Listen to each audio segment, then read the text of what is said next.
आता मुंबई पुण्यातल्या टॉप 9 बातम्या।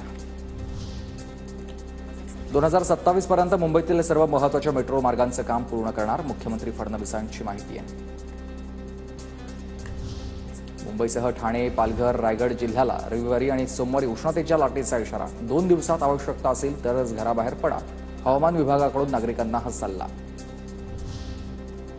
मुंबई विद्यापीठामधील उपकुलसचिवांच्या बदल्या झाल्यात। पदवी प्रदान सोहळ्यामध्ये विद्यार्थ्यांच्या डिग्रीवर बोधचिन्हामधील नावात चूक आढळल्यानं बदल्या झाल्याची शक्यता। दरम्यान विद्यापीठाकडून नवीन पदवी प्रमाणपत्र 10 दिवसात मिळतील।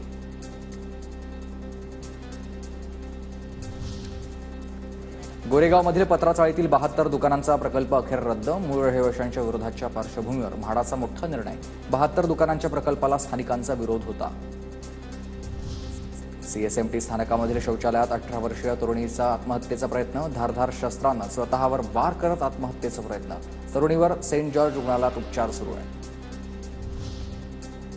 पुणे पालिकेच्या आरोग्य केंद्राबाहेर कर्मचाऱ्यांचं साम्राज्य। येरवडा परिसरामध्ये आरोग्य केंद्राबाहेर कचरा असल्यानं नागरिकांच्या आरोग्याला धोका। कोट्यवधी रुपयांचा खर्च करूनही अनेक वस्तूंची दुरवस्था।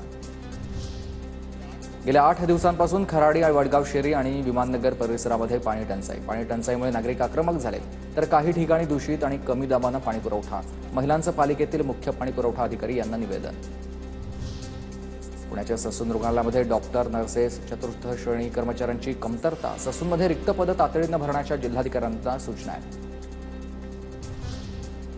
पुण्यात पीएमपीएलचे 470 मार्ग तोट्यात असल्याची माहिती आहे। अवघे 2च मार्ग फायद्यात आहेत। पीएमपीला एका बससाठी प्रति किलोमीटर 114 रुपयांचा खर्च येतोय। तोट्यातील बस फेऱ्यांमुळे 2024 आणि 25च्या आर्थिक वर्षामध्ये 766 कोटींची संचलन तूट आहे।